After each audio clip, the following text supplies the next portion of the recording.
dialogue is formed on the basis of the question to take a gap year or not.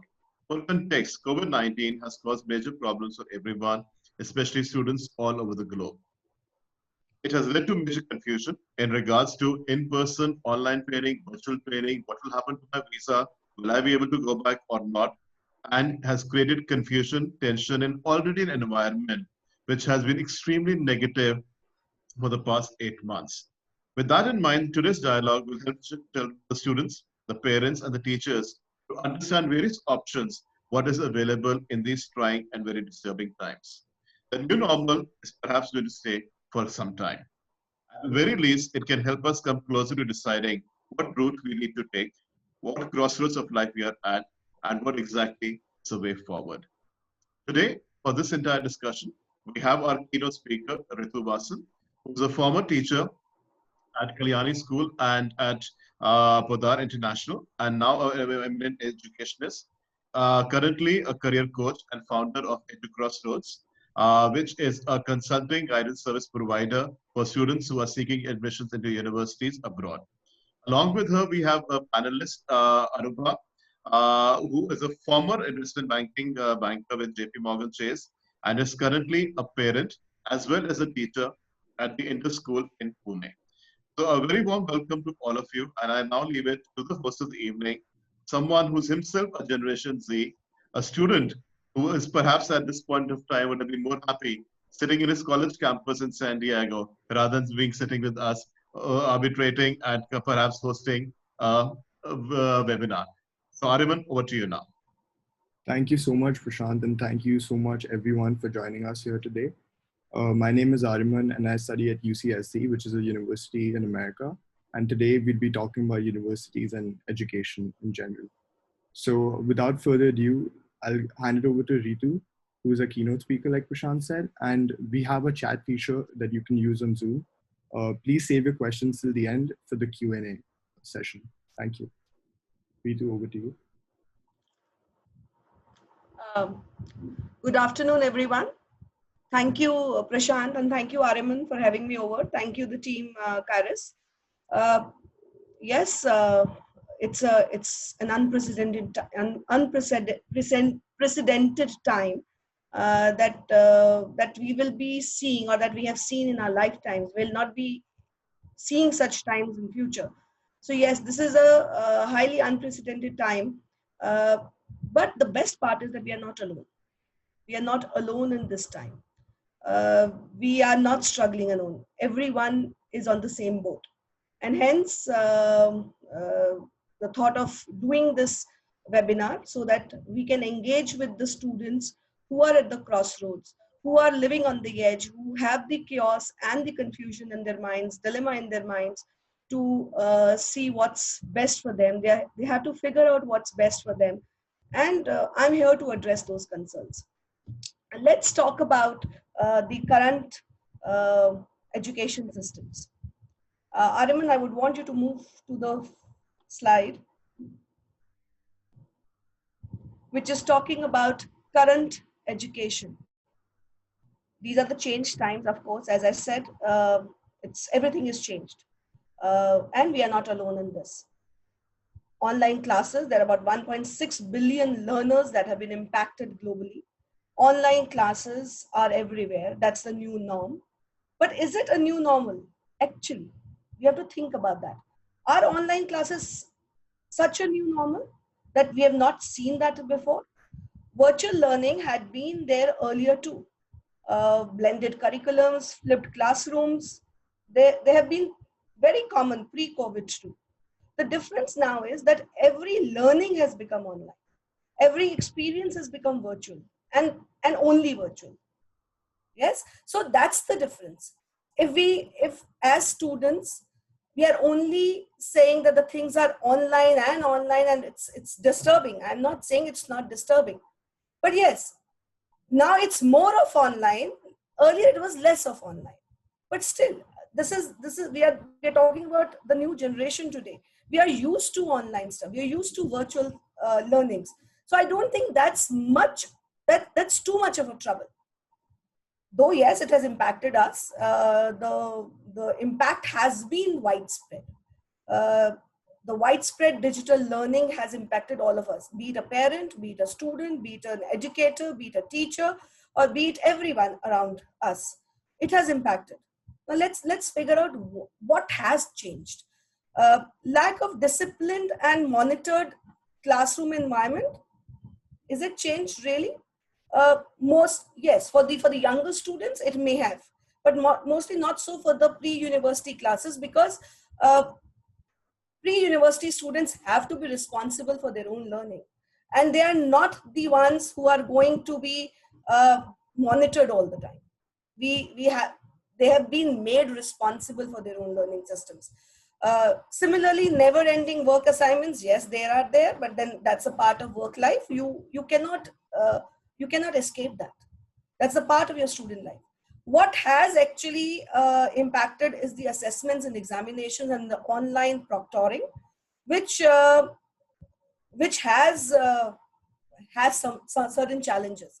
A lot of students are complaining of privacy issues, though universities are saying that it is essential for maintaining the academic integrity of the examination process. But yes, students have been complaining about privacy issues and mainly data privacy, because that's how the proctoring works. There has been an increase in the net cost for the family. Yes, you are investing in infrastructure, in IT infrastructure, a lot of laptops. You have to so if in a family of 4 or 5, everybody has to work at home with their own laptops. Definitely, the increase in net cost of the family is there. You have to invest in internet. You have to invest in ergonomical furniture. You have to have a workspace. All that. And more so because there is no reduction in school fees. So that is the reason, the increase in net cost. There is no leverage when it comes to the school fee reduction. Besides that, loss of internship and project opportunities for children. They are for the upper year students, for the graduate students, where the internships and the co-op opportunities are extremely important. The loss is there, and children are facing that problem. The university admissions have been delayed. We all know that, be it in Indian universities or overseas universities. There's a talk of a lot of deferred admissions, and it's a huge concern among the youth of today. And that's why I'm here to kind of address those concerns. Notwithstanding health issues, brain fog, eye straining, back problems, lack of sleep, lack of exercise, emotional distress, all of it is there. So confusion and chaos is there. There are a lot of concerns, and hopefully by the end of the session today, you will be able to find answers to many of your concerns. Next slide, Ariman. Now, this is the dilemma for freshman applicants. When I say dilemma for freshman applicants, what do we mean by freshman applicants? Children who are planning to join the university, or who planned to join the university in 2020, which is September 2020 or September 2021. I'm not talking about only overseas, I'm also talking about Indian universities. So it's dilemma for freshman applicants. Now, what is that confusion? What is that dilemma? The dilemma is what to do next, whether it's overseas or Indian, where to go. The parents also have this confusion. There were so many students and parents who have planned to start the 2020 session overseas, and now whether they should stick with it, or for that matter 2021 also. So is there a possibility that Indian universities can take these students or absorb these students, or waiting for an overseas option is still better? Deferred admissions, many universities are not offering deferred admissions. So is deferred admission a possibility, or taking a gap year? Is it relevant? Is it significant? And will it be productive and effective if we take a gap year now? This is the dilemma among the students. Online classes, whether it's worth attending online classes, especially in the overseas universities where the fees is too big, and are the online classes worth it, worth the expense? you are definitely missing your university experience, which is said to be life-changing, which is so much more than academics. And children are missing out on that university experience. So there's a dilemma there, whether we continue with online classes or whether we wait for the university experience to kick in. Yes, they are. That's a dilemma. There's also a dilemma around what if the visas are not happening for the international universities. You have an admission offer, but your biometrics is not started in. You have an admission offer, but your visa application is still nowhere in picture because the visa officials are not working. So there is such a confusion there as well.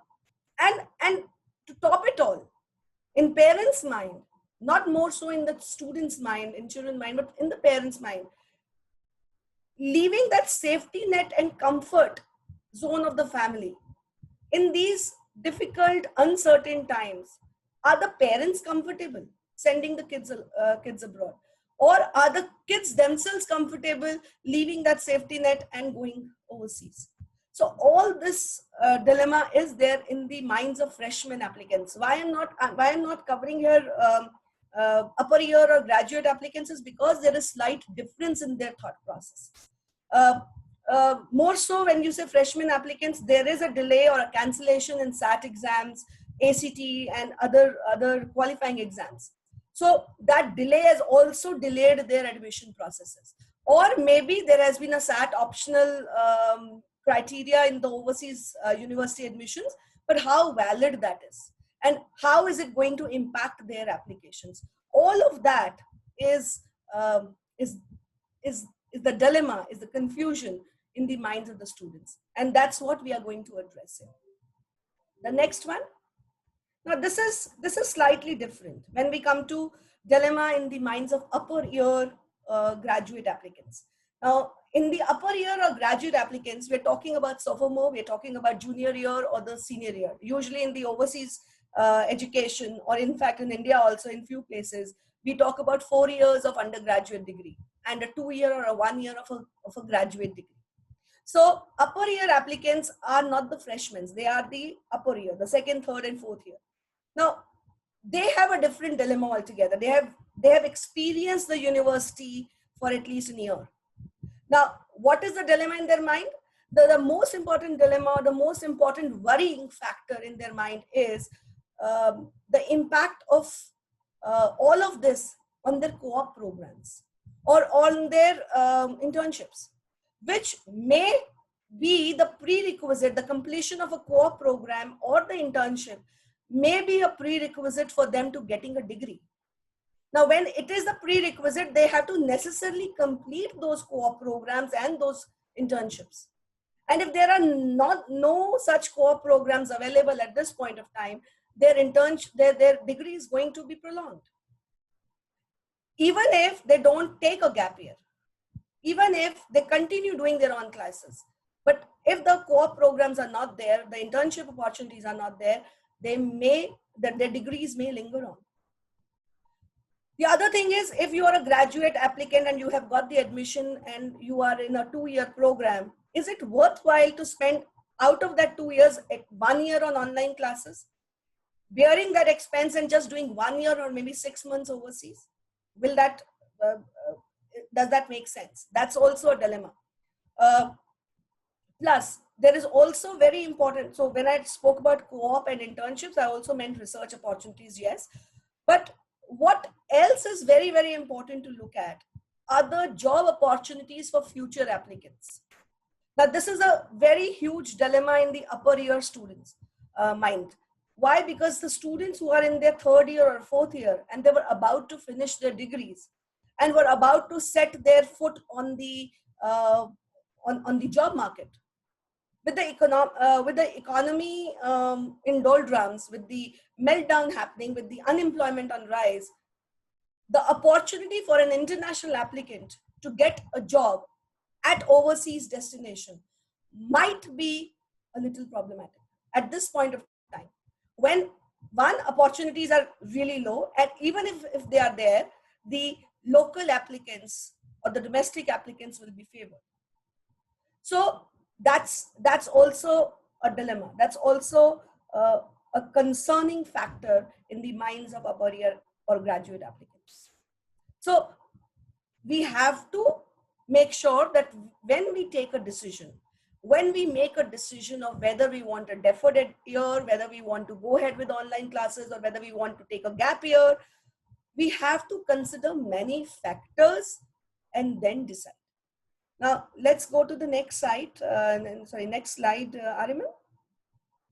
This is basically about the decision making made easy. Let's see how you can reach at a decision. Now, this decision is extremely important. It is your future is based upon that. The kid's future is at stake. The parents' aspirations are at stake. And it is very important to reach the decision in a very, very systematic and sound manner. So let's see what factors are important. The first and the foremost, accept that this is normal. This is the new normal. Adapt to it, accept it, and acknowledge that it's not going anywhere. At least 2 years till the time, even if the vaccine comes in, till the time the things are fine, the things are restored to the pre-COVID times, it is at least 2 years in the time frame. And so are you willing to wait those 2 years, or are you willing to take a step forward? Because if you say not this year and next year, are the things really going to change next year? And if they are going to change, to what extent they are going to change? So we have to think on those terms. Whether it's okay to, now since last 6-8 months were very bad, but things have started opening up, though the second and the third wave is anticipated, but then still things are getting opened up. So is it okay to wait for 2 more years, or is it okay to kind of take the decision now? That is one important factor that you have to keep in mind to make your decision easy.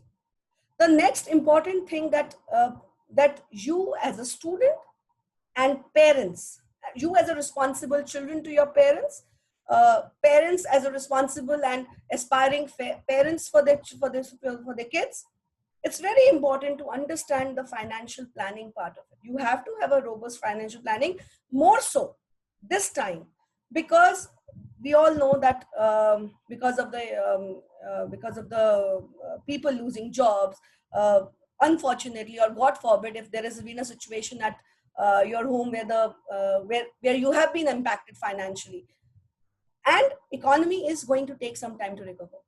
So your robust financial planning will be very, very critical, especially if you're trying to join the online overseas university. More so because scholarships are going to be difficult. And why are scholarships going to be difficult?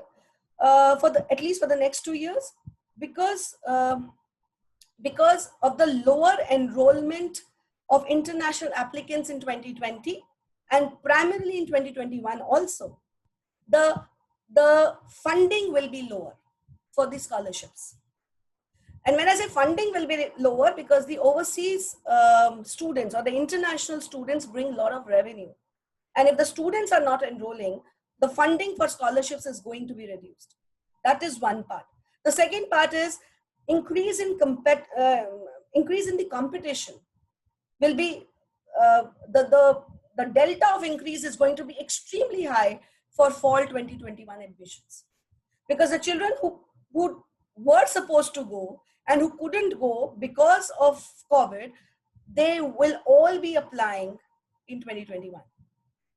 The admissions have already started. And I know of so many students, myself, who have deferred their admissions or who let go of their admissions to apply in 2021. So the pool is more competitive now. So scholarships are going to get tougher. So you have to have a robust financial plan in mind. Other than that, if I look at the other decisioning factors, of course, there's a lot of positivity when it comes to international universities. In the last 2 months, in fact, they have opened up to their international applicants, to their prospective students. They have been sending a lot of communications, a lot of positive messages, assuring messages that things are fine and we are ready to welcome you and all of that. So that means universities are committed to the international applicants.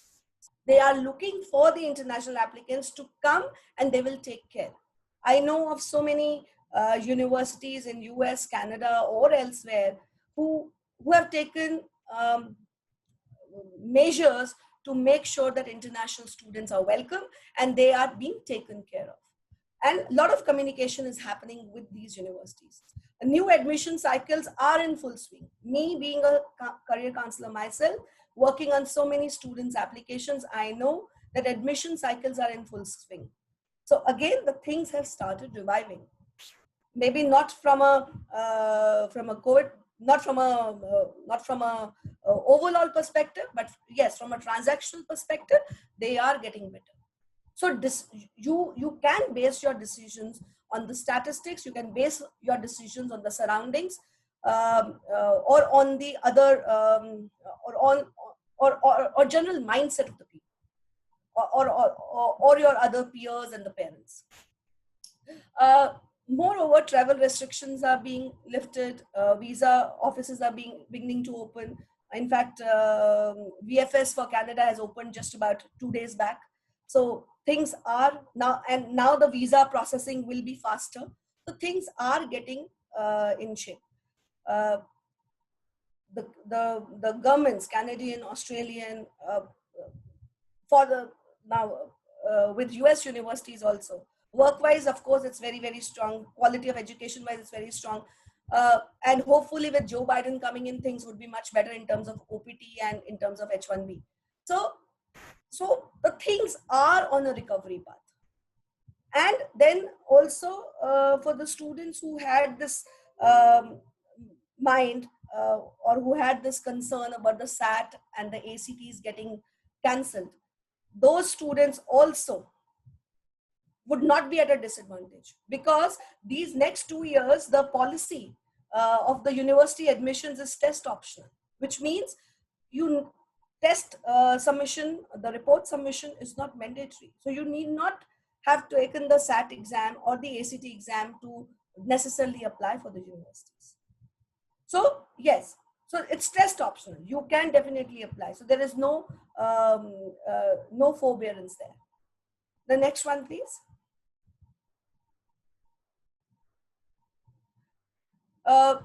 Most of the students have started online classes. Some of them had taken that gap year, which we'll be talking about in next 2 slides. But yes, most of the students have enrolled and started their online classes. Some of the students have enrolled in Indian universities and plan to apply as a transfer student next year for overseas. Now, it's a very, very, very prevalent common thing to do. Because all the overseas universities take admissions or take applicants from the upper years from other universities, and you apply as a transfer student. So many of the students who did not want to waste that 1 year has taken admission in an Indian university, and now they plan to apply as a transfer student. They do not want to let go of their dream and aspiration to study in an international university, but they don't want to also miss out on 1 year. So they have taken that. Many of the Indian universities have this 2+2 international programs. For example, Manipal University is there, SRM University is there, there's KIIT, KIT University in Bhubaneswar, and many more universities. They have these 2+2 program, where in first 2 years, you do your studies in that university, and the next 2 years, the last 2 years, you can actually enroll in the overseas universities, and you get degree from the overseas university.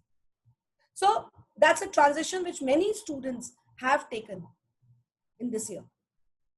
So those options are available.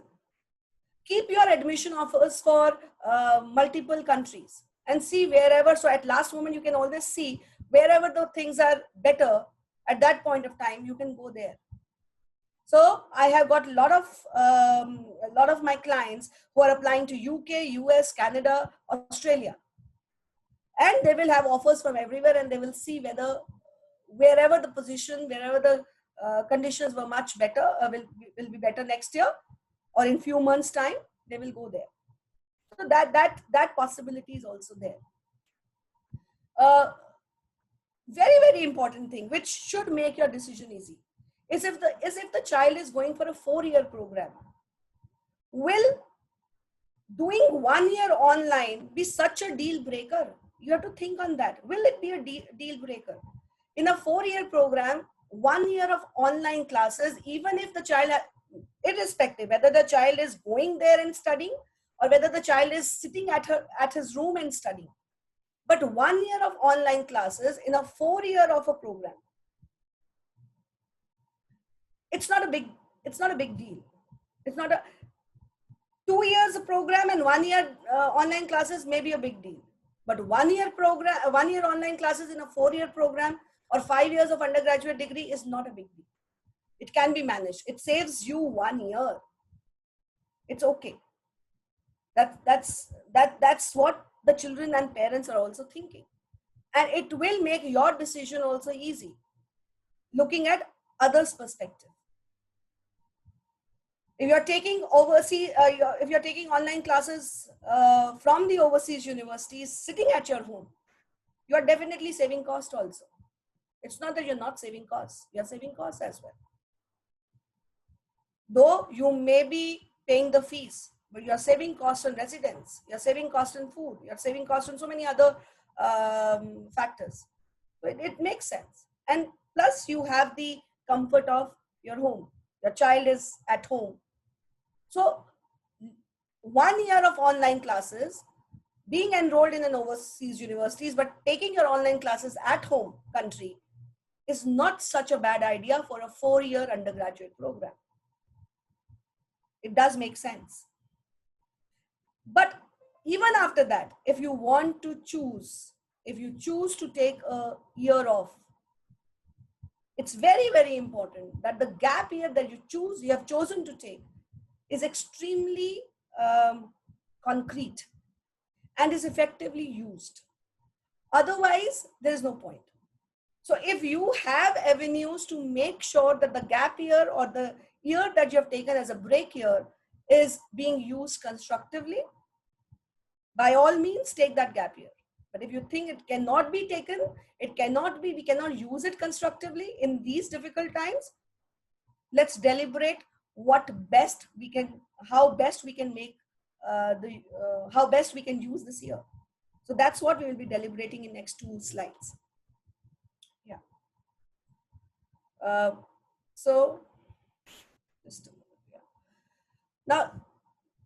Now, if you plan to take a gap year, let's weigh your options. Students who choose to stay back, and so there are 3 kinds of students. And for all these 3 kinds of students or variety of students, there will be different set of options, even in gap year. Let's understand what are these options. The first and the foremost is for the students who choose to stay back and take online classes. The second, upper year students who choose to take a gap year after starting their university already. And the third category of students that we are going to talk about is the freshman students who are yet to start college and they decide to take a gap year or deferred admission. The approach will be very different. Let's understand. Next slide. Now, students who chose to stay back, I'm talking about whether they were freshmen or whether they were upper year or whether they were graduate students. These are the students who chose to stay back in their home country, but did not give up on their enrollment. They chose to take online classes. Of course, they're missing out on so many things. They're missing out on their frat house parties. They're missing out on their societies. They're missing out on their clubs and social interactions. They're missing out on peer-to-peer interactions and in-person student-teacher interactions. They're missing out on the college events like internships and job fairs and career events. They're missing out on opportunities to assist their teachers as teaching assistants or research assistants, or getting some on some jobs on campus. This is what they're missing out on. But they're still getting 1 year. They're saving 1 year. They're doing online classes, of course, with endless assignments, submissions, and proctorio monitored exams. All of that is being happening. They are battling different time zones. They're in case of synchronous classes, they're battling time zones. I'm sure so many students are doing that. So they are overly engaged, and they are struggling with online classes, so to say. Not much though. Why? Because most of the classes are recorded. So asynchronous learning is also happening. So they are not giving up on their sleep time. Second, this generation is used to online. This generation has more capacity to look at the screen than we are, or than we were. So it's okay. What more they can do to look at this online, this scenario? They should not do anything else, to my mind. They have got time to spend with their family, with their friends. They have been fortunate. They are surviving online classes. Just manage your time and take adequate rest. Enjoy your time with your family. This time will never come again. Just feel calm and fortunate and express gratitude that you're safe and with your family. You may want to choose to do 1 or 2 virtual internships or certifications if your time permit, but that's about it. Next one. Upper year students who chose to take a gap year. Now, what are these upper year students? As I said, these are the students who are not the freshmen. The second year, third year, fourth year students who have chosen to take a gap year. How are they going to utilize their gap year? They have not completed their degrees. How are they going to utilize their gap year? They must, so they are missing out on 1 year, of course. Academic momentum is lost. They are going to miss university-driven initiatives, career fairs, and the research work or the co-op programs that I was talking about. They are going to miss out on that. But that's something that you have chosen to take a gap year. How to utilize this gap year is of course, this is not the time. This is not the regular time when you can utilize your gap year to the optimal levels. You can utilize these gap years by doing some certain accredited courses, certification programs from various universities which are providing those online classes, virtual and physical internships. You do your personal projects, volunteer in these COVID times. Add to your experience. Volunteer for a social cause and gain valuable experience. You can start your vlogs, blogs. You can start your YouTube channels. Do something which has always been your passion. But at the same time, since you are an upper year student and you already have a mind set towards a career goal, don't lose that focus. In this 1 year, do something which adds on to your path. Do not just do random things and let this 1 year go. Because when you are going to apply again, when you're going to start afresh in your upper year at a university next year or next to next year, and then you're going to start working also, everyone is going to be looking at your profile and understanding how you made the use of this 1 year. So don't let this go by doing random things. Do something which adds on to your career path. Anything which is related to a project. For example, children who are in upper years in computer science program or technology-based program or a STEM-based program, they must look at doing projects which are technically related. They can code, they can create certain projects, they can do certain virtual or physical internships wherever possible to add on to their career, not doing random things. Next one. Now let's talk about Ariman, the next slide, please. Now, these are the freshman students. These are the students who are straight out of 12th standard. And now they have chosen to take a gap year. I know of so many students who have chosen to take a gap year immediately after 12th because they deferred their admissions, or they let go of their admission offers and waited. They did not want to attend Indian universities. They did not enroll in Indian universities. They wanted to start their education in overseas universities, or maybe even in Indian universities. They did not want to do it online. They wanted to have their first year as a physical experiential year. Now, for those students who actually chose to take a gap year, there is of course, you may be 1 year behind your peers. Your school friends who have chosen to take enrollment this year, you will be 1 year behind. But that's a conscious decision that you are making. There will be, of course, there will be a risk of losing academic momentum. Some institutions do not look favorably upon drop year students, which to my mind, this year is not going to be too impactful because the things are not the way they used to be. So institutions will take this point into consideration, that you chose to take a gap year because of a very valid reason. What you can do to make up for this year: enhance your profile, academic as well as non-academic profile. Take your AP exams. It will improve your chances to get into a much better university next year. You have yet to start your university. You are going to reapply, or you have taken a deferred, but you still have a chance to apply to other places.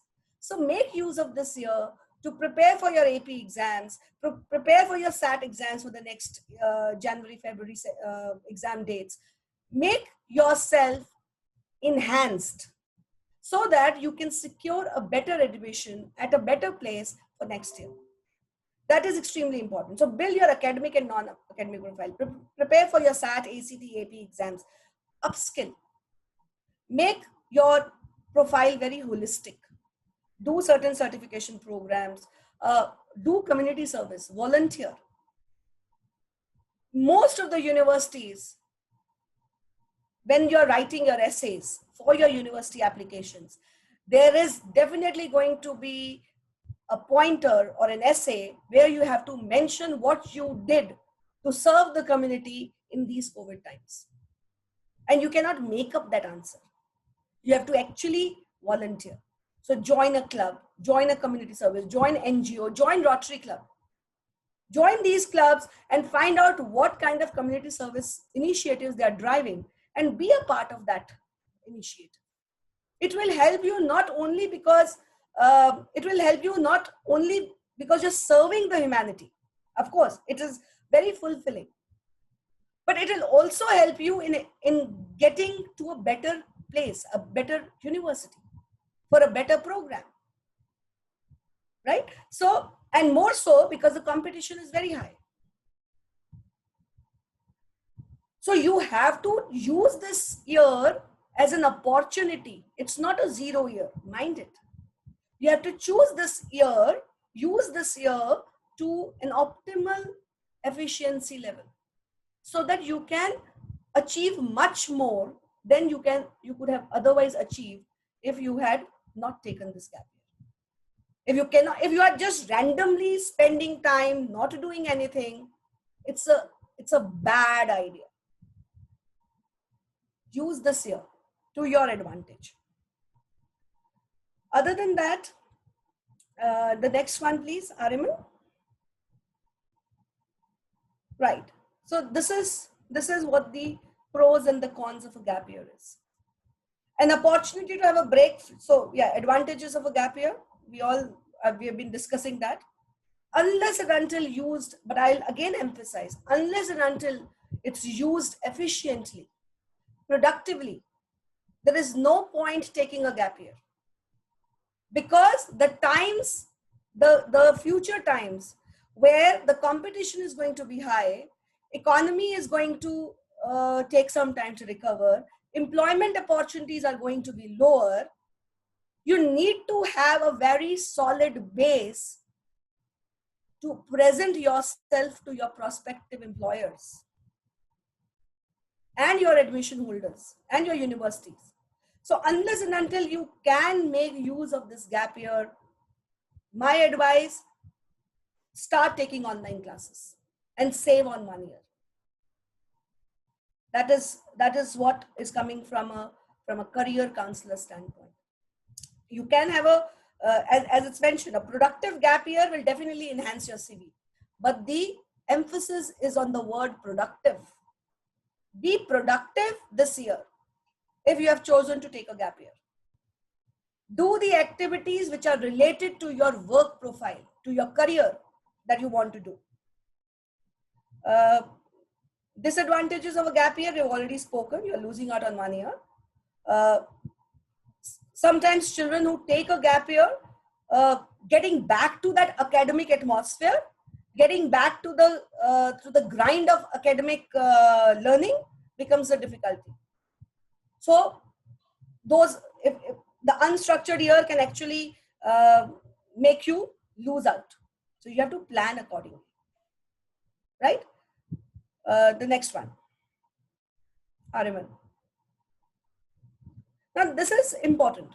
Why students may not want to defer their place. When I say defer their place, of course, the gap year. When I say, when I say deferred admission, I mean to say gap year.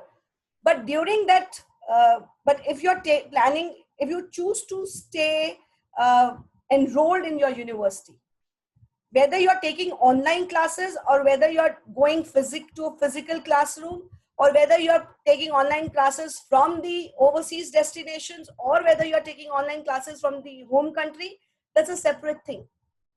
But this is about taking deferred admission and why students may not want to defer their place in the university this year. The first and the foremost is economic reasons. We all know that economy is seeing the meltdown. Employment opportunities are lost. I have been emphasizing on that. I have been saying that financial planning is important, but also just understand from this point that you should be ready for the job market when the job market is ready for you. Otherwise, there will be a break. For example, you have a 3 years of study left. After that, you have a work permit condition, right? Now, if you are planning to get to the job market when the economy has not recovered, then what will happen? You might end up not getting jobs. You might end up losing out. So you should be ready for the job market when the job market is ready for you. So why not use this year to study, and then in 3 years time, 4 years time, when you are out in the market. Now what will happen is, if you extend your study period, maybe by that time economy has recovered. The jobs have started coming back to the market. But then domestic applicants will take the advantage, not you. For the market to recover fully, for the international applicants, you need to step into the market at that right time. So maybe taking a break will not give you that kind of a leverage in your timeline. So be cognizant of the fact that you have to step into the job market when the job market is ready for you. Otherwise, you will lose out on your work permit conditions. That is important. At this point of time, studying, when you're doing nothing else, study never goes waste. Education, knowledge, pursuit of knowledge never goes waste. So when you don't have anything else to do, study. That's a better thing to do than anything else. Acquiring new skills at this point of time may actually add on to your CV and make you more employable in the times to come, which are any which way is going to be difficult. So it's very important that you do not waste this year. Social life, it's very important. All of us are saying that children are going to miss out on physical classroom and physical friends, and they are missing out. I'm not saying that. But then most of the universities, most of the cohorts of the first year freshman cohorts have made their social groups very, very intact. And they're interacting with them. There are a lot of platforms where they're interacting. So children are not going to lose out on the social life. Let this 1 year be a virtual year, which is okay, which does not, which is not a deal breaker in a 4 years or 5 years of future study path. So it's absolutely fine. The next slide, please, Ariman. Moreover, the quality of education.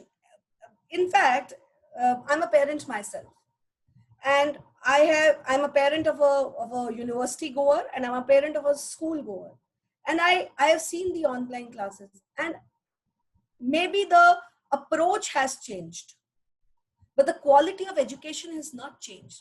If any of the parents or the students have concern that, oh, online classes, we cannot take online classes, the quality has deteriorated, it is not.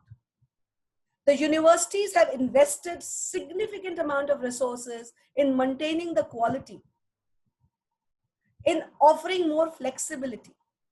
So if the concern is that the online classes are not of the same quality, I don't agree to that fact, because I have seen myself the kind of resources the schools and the universities are pooling together. So quality of education remains unchanged. So that is not a concern at all. The approach is different, the medium is different, but the quality remains unchanged. And more so because you are paying full-time tuition fee. So why not do the online classes? And don't take that deferred year that you wanted to take. That is one part. The most important part, why students may not want to defer their place, is lack of opportunity when it comes to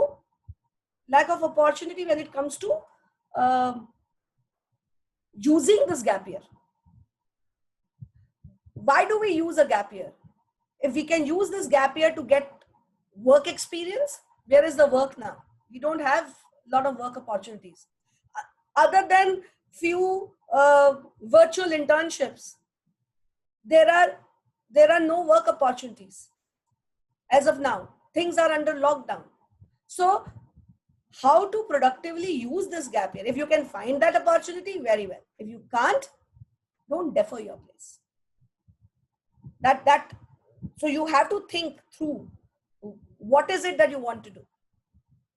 You can't travel. You can't have that travel experience, exploring the world. That's why people want to take gap year. They want to explore their passion. They want to travel. They want to see.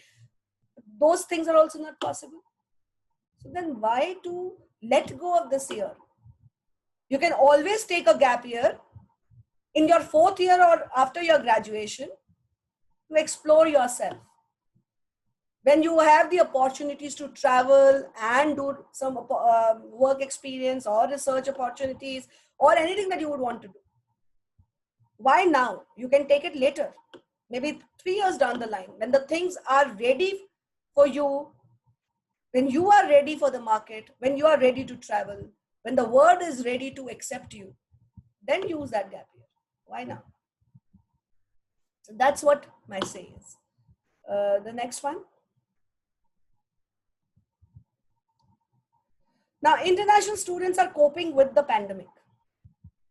And when they are coping with the pandemic, everybody is actually, it's not only the students, it's parents, it's the younger lot of students, it's the high school students, or even the senior level students. Everybody is coping with the pandemic. And it's not easy. It has not been easy. It will not be easy for anyone. You have to build resilience. The students have to build resilience. That this is a life lesson that you're learning. Unfortunately, it came in the form of pandemic, but this is a life lesson. You're building resilience. You're developing self-awareness, self-regulation, you're understanding the importance of discipline and the time management. Those are the coping skills. You are closer to your family. You you have, so your family becomes your support here. You are strengthening social relationships. These are the coping mechanisms for you. This is the cushion for you. And maintain that fitness levels, maintain exercise levels, be closer to your family, talk to them, engage with them besides your online classes, because that will make you engaged.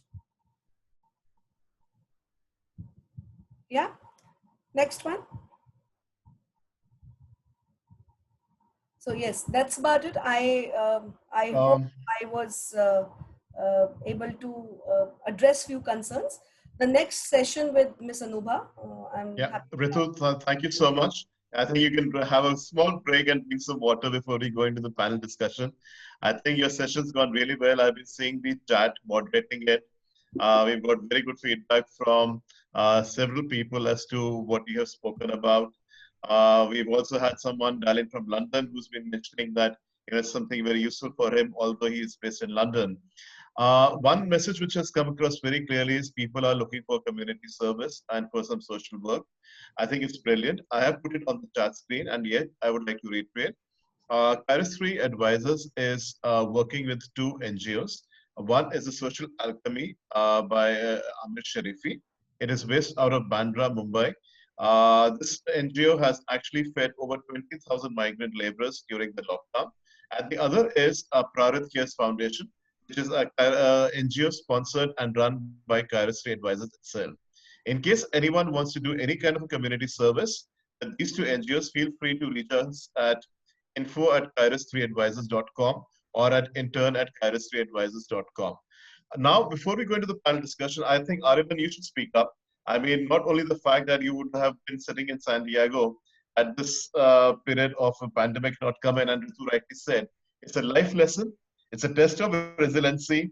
It's a test of everyone's discipline. And you guys are lucky to have this thing happen to you at your age. Trust me, at our age, it's very difficult to cope up with the new normal that we have all been coping up with. So, Ariman, you want to tell us what you've been doing in the last couple of months that you've been sitting at home and doing something differently for others to also think about it? Yeah, definitely.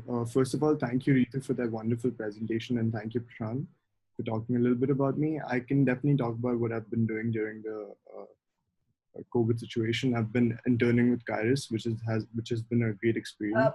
Ariman, a little louder if you can. Yeah, sorry. Can you hear me now?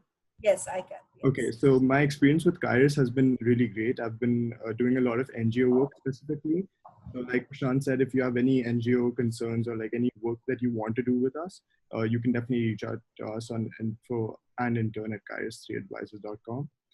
But definitely my experience has been, it's been very crazy, so to say, because I've been doing a lot of things actually, just interning with Kairos, doing my online studies, and just a lot of other social work, and just trying to do as many things as possible. I'm trying to learn the piano, which is definitely a new thing that I wanted to learn forever. So it's definitely a great opportunity for me to learn this, and a lot of new things. Just trying out new things, and you never know where these things might stick with you, and what you can do with them further. So it's definitely good to have sidekicks. It's just a very difficult situation, and Ritu has definitely helped me a lot understand if I really need to take a gap year or not, and kudos to you for that. But I think that's about it, Prashant, and guess we should be moving on to the panel discussion now. Thank you, Ariman. Yeah, Anubha, a very warm welcome. I think Ariman, you'll have to unmute her if she's on mute. Yeah. So I'll just set the stage. So Anubha, you are a parent. You are a former corporate investment banker. You're also a teacher. Ritu has also been in corporate life. She is also an entrepreneur and also a parent to a kid who is studying in British Columbia as we speak right now. So I think the discussions should be very fruitful, meaningful, because both of you can relate to the generation which we are talking about over here, and also talk about your experiences of what it was, Ritu, for you to perhaps send your son to British Columbia despite the corona issue. And Anubhav, what you feel are your fears, and what do you think is the best way to tackle them? I mean, I leave the floor to the two of you to take the discussion. At the same time, I would like to inform the audience, if anyone is keen to join the panel discussion, please do put it on the chat screen. Ariman, our host, will unmute you, and you're more than welcome to contribute to the panel conversation. Yeah. Hi, Thank you. Anubha. Yeah, hi. I hope I'm audible. So good afternoon to everybody who is present, and a lot of insight for me to gain. But just to start this panel discussion, Ritu, I just want to share as a parent that it started with a fear. It started with, because I was not very sure about this gap year, but it ended up like a compulsion for my child because many of his exams got cancelled, and we were, though he got up into one university where I as a parent was emphasizing on to take this admission, but then later for me it was to trust my child more than something which happened suddenly with everybody. And I think that is one of the privilege, and as a parent I would say that if your child is willing to take and the child is adding value to this gap year, I think as a parent foremost Must support. responsibility is to support.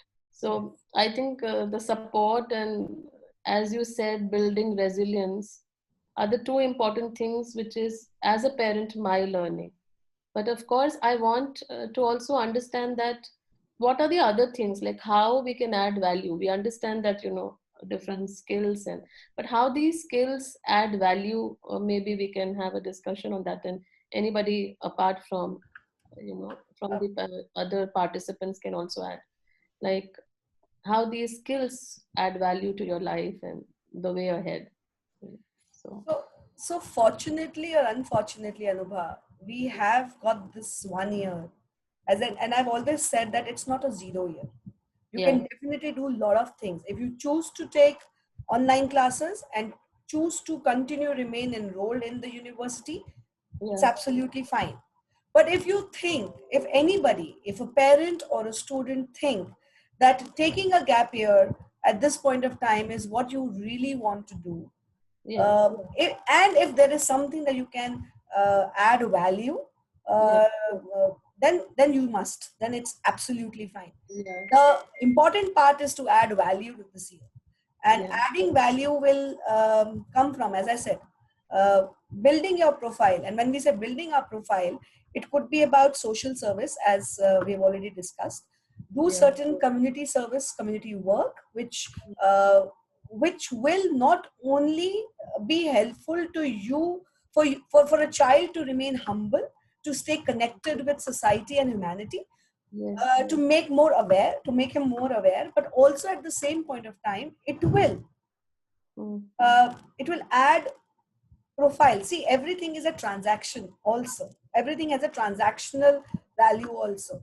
So we are doing things for humanity, but at the same point of time, it's going to add value to our profile as well. When yes, we are going to apply somewhere, maybe to a university for the next year, or maybe to the for our future employers. So adding value to your profile is important. The second, so community service is definitely a very, very important thing.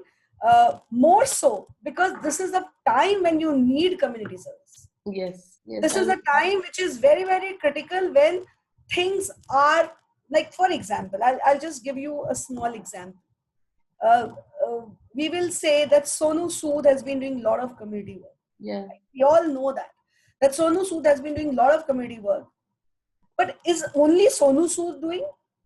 Can't we contribute a little? yes, And not only doing it, but also showcasing it is also important yeah, in your CV, yeah, right? So there could be avenues in this particular time of COVID, maybe blood donation drive, maybe working with social groups or hospitals or wellness clinics, or or distribution of food and provisions, or working for migrant workers and daily wage earners, or doing something which, or maybe just doing online classes for the underprivileged children Yeah. Yeah. who have missed out on school because the lockdowns have happened and the schools have not started, and they do not have avenues for online learning. Their education has come to a Of course. stop. So doing such activities will definitely enhance. The other thing could be, as I said, it could be something related to your career, related to your chosen career path. For example, if somebody is interested in computers, they can do a lot of coding projects in this time to enhance their academic profile. Yeah, Right? lot of coding, these kinds of activities. Some of the universities, like, premier institutes, like in India, IITs, they are offering at a very, very less cost, because Yes. my child enrolled for one of the coding classes. And as you said, I will just share one example. One of our ex-student, Ariman, her Anshika Mudit, so she had put all her notes, IB notes, on a website. Yeah. And she shared, yeah, so she shared with our children, this batch 2021, all her bio notes are on the website, bio and psychology notes. So just a small effort, but imagine the child's the way she wanted to help in such scenario. Maybe she would have never thought in her life if the situation would not like this. So I would say this pandemic has opened a lot of insight for all of us to think that how can we add and what we can do. So I just Many of the students, in fact, have started their YouTube channels. yes. So many of my clients have started my students have started their YouTube channel, and they're taking physics classes. So somebody is teaching optics to in Hindi, so that the children who are not used to English, they can actually open up and understand the concepts of physics. Concepts.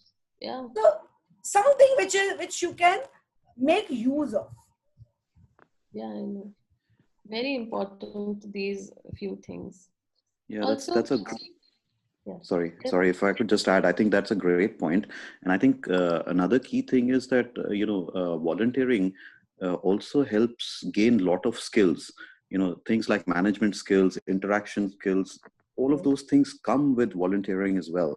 Yes. So I mean, people don't realize the potential of volunteering. So it's not just giving back to the community for nothing. I mean, you also gain a lot in the Yes. process. Yeah, of course. Completely agree. Mm. So that's yes, Ritu, yes, you can. So yes, to sum it up, yes, you can use this gap year to effective. So if you can use this gap year to enhance yourself and also help the community, nothing like it. You can do. Yeah, it. yeah. Then it doesn't go waste. It doesn't go waste, of course. We can I was also thinking about that, how these scholarship things will change, for 2021 batch, because of course, many of them, what I know from informations and from my child, that many of them have taken admissions in Indian universities also. They have compromised on that.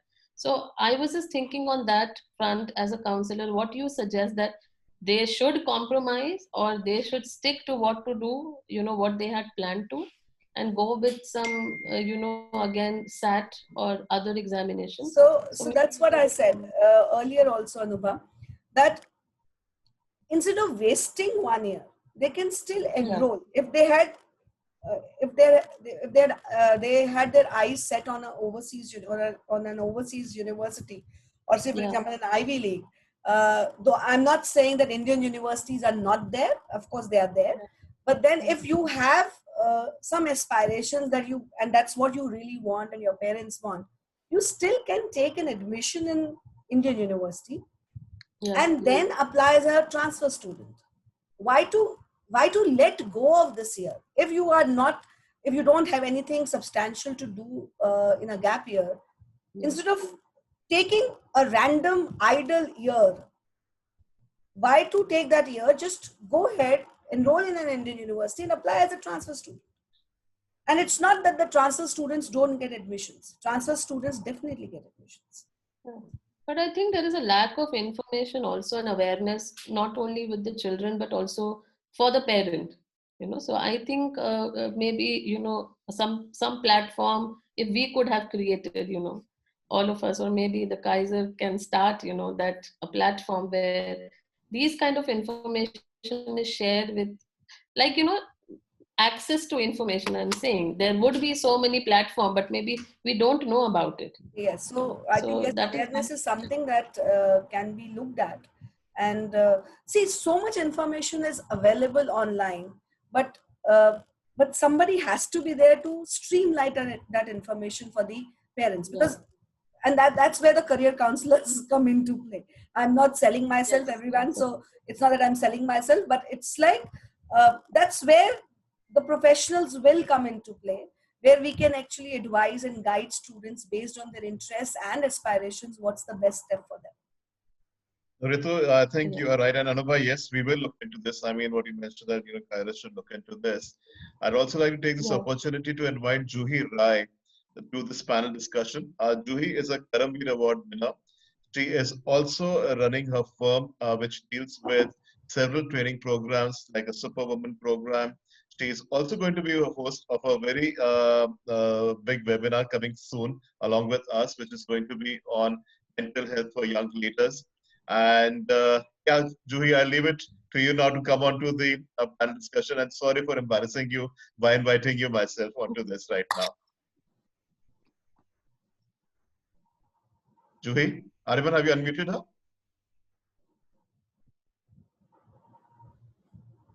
Ariman? I did. Okay. Juhi, are you there?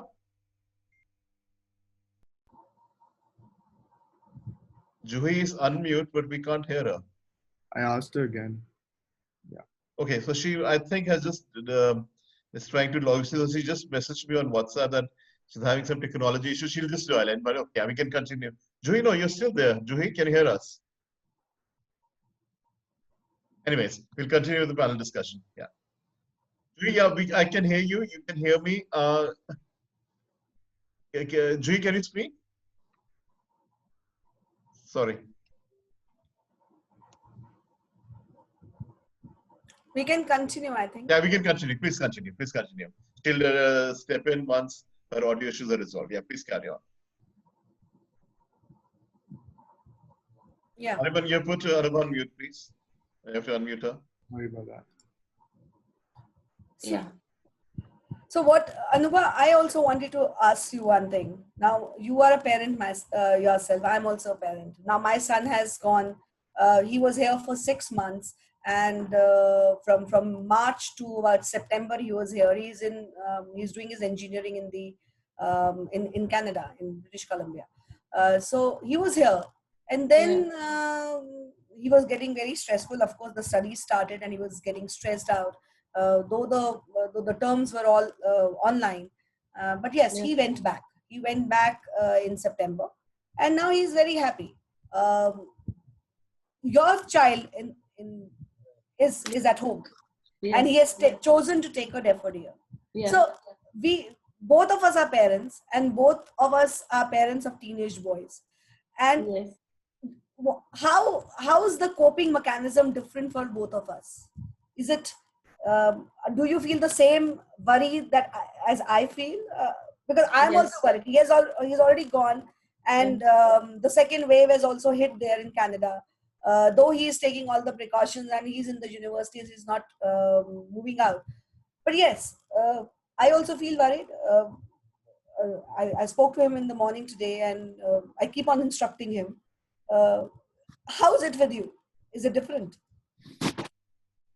Your son of course the worry is there, but I think what we did, that we kept ourselves very engaged, so it's like still we want more hours, we feel that 24 hours is very less.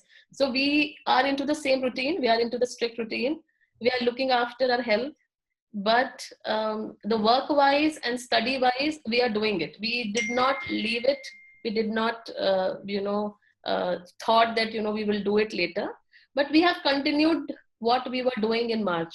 So I think our routine And of course, you know, the optimistic way of thinking was very, very important. So my child learned so many things during this, you know, pandemic. And me as a parent, you know, um, also as a lady who just knew how to teach economics, I have learned so many things. I'm a part of a startup school which has been started by my school, and Aryaman's brother has also been selected. So we have started a startup school. I am a part of a teacher learner. We have a parent mentor. I'm learning entrepreneurship. I'm reading books. I'm attending webinar as you know scheduled by you all. I am teaching. I've become a coordinator. So my 24 hours is less for my work, but I think this worked. I kept myself busy and I kept my child busy. So we are reading, we are acquiring skills. Initially it was very difficult, but we thought things will change. But I think another 6 months would be like that. So I think that helped. That helped. It is difficult, but I'm not showing my worry, and he is also not showing. But we are just keeping ourselves busy and doing whatever is required right now. So I think this is how it has that's how helped the in things cycling. should be. We all, in fact, all of us have to be keep our faiths intact, be hopeful, Yes, and just take the word as it's coming to us. yes, yes. Yes. So these two things, I think and moving on to the Q&A session now. So, yes, please, Ariman. Juhi, can you, is it working, your mic now? Ariman, your voice comes a little low. Can you hear me? Yes. Yeah, you can hear you. Juhi, is your mic okay now? Or it doesn't seem to be. Okay, for now, we'll just move on to the Q&A section, and then maybe then you can add on once your mic works. Yeah. Yes. Sounds good. Okay, so these are some of the questions that we got earlier, but we will obviously prioritize. Ariman, just one thing. Yeah. See if there's anything relevant, specific questions from the audience, and if we can Yes. take. Yeah. So we will obviously be prioritizing chat questions, and I'll be taking those up. So the first. So Aryaman, my suggestion would be, I think the Q&A questions that we have more or less have been covered by Ritu and the panel discussion. In the interest of time, why don't we take the questions which came on the chat? Yes. Okay, sounds good. Okay. So one question that we got was, what path should I take if I want to pursue a job other than teaching, related to a foreign language, particularly French? What should be my path if I want to pursue a job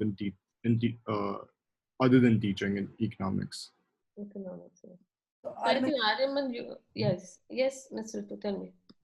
Ariman, can you just be a little louder? I don't know why. Ritu, I'll read it out. Yeah. The question is, what path should I take if I want to pursue a job other than teaching, related to a foreign language, particularly French? And what path should I be if I want to pursue a job other than teaching economics? Okay. So, Anubha, you want to answer that, or?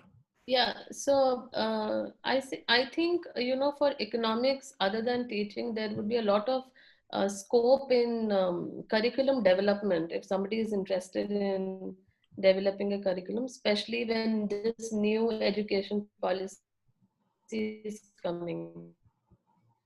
Many of these IB, IB also want as a organization, they are also hiring many people who wants to develop the curriculum. Another could be so many, you know, think tank, because economics is one of the subject, because, you know, it is very, very important in all the aspects, very related to our, you know, day-to-day activities.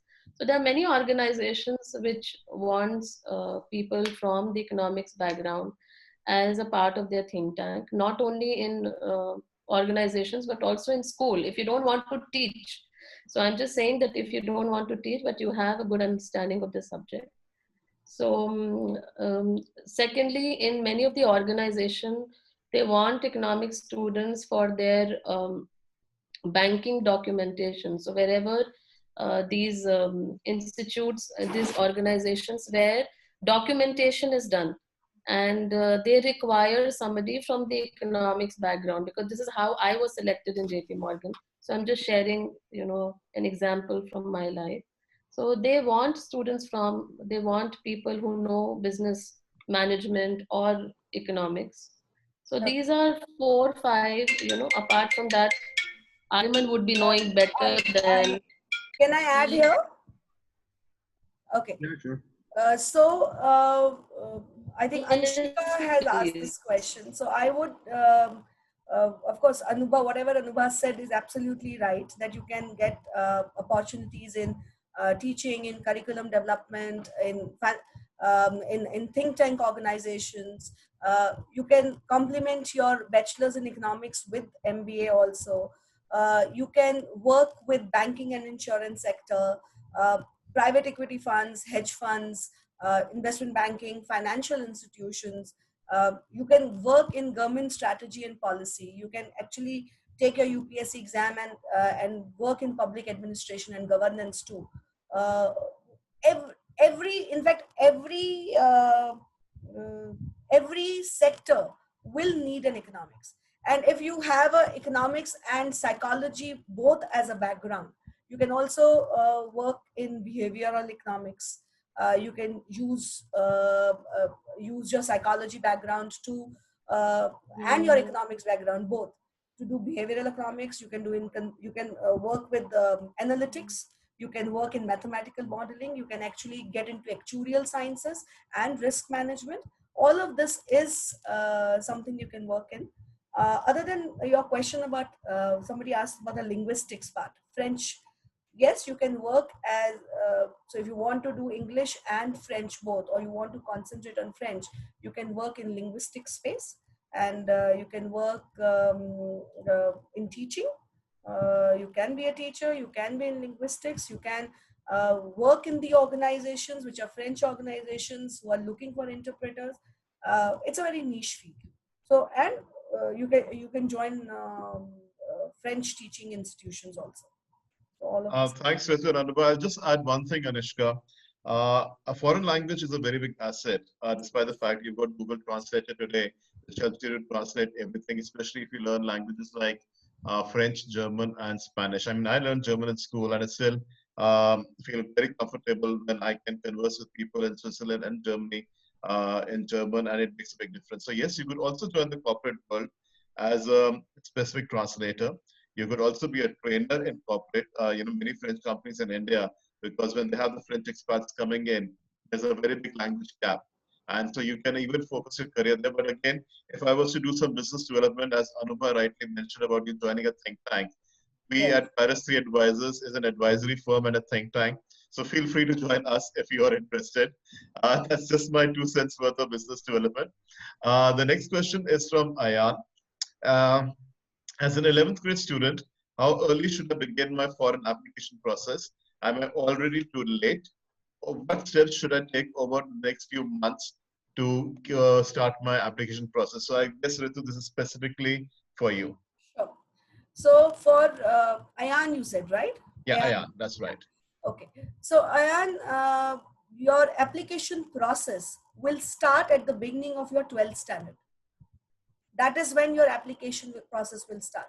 So if you are currently in 11th standard, depending on how you have spent your 9th and 10th, because all the 4 years, 9th, 10th, 11th, 12th of your high school are critical when it comes to your university applications, because they not only look in Indian universities, we only look at 10th standard board exams and maybe 12th standard results. We don't pay attention to what the child has done other than this. But in overseas universities, it's extremely critical that you have been utilizing your high school. You have been doing a lot of activities. And if you have all that in place, you just concentrate on your SAT exams. You may want to take your APs or IB level exams. I don't know what your curriculum that you're studying right now. But then, yes, enhance your academic and non-academic profile. You have got this 1 year.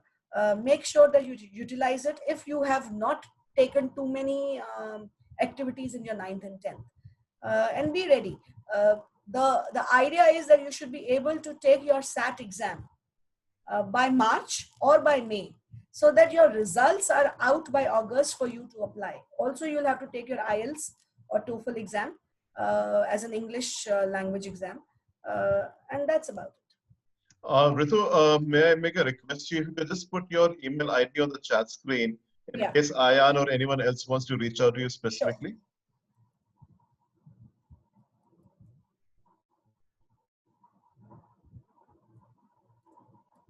Ariman, back to you. Any other questions? Yes, if you have any other questions, right now is the best time to send them, because we will be ending the webinar soon.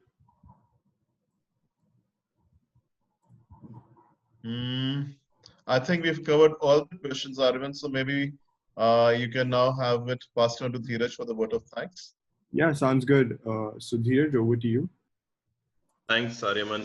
On behalf of Kairos 3, I thank Ritu, you and Anumba for the insightful that you have given. As a parent, it has given me a lot of things to think about, and how to think what's the best for the child to come in this year. I also want to thank our hospitality partner, Spice Mafia, and I want to thank each one of you for taking your time on a Saturday afternoon to come and join us. So thank you so much, and hope to see you all soon. Take care. Thank you, everyone. Thank you, everyone. Have a nice time. Bye-bye. Thank you. Ariman, you can end the meeting. Thank you.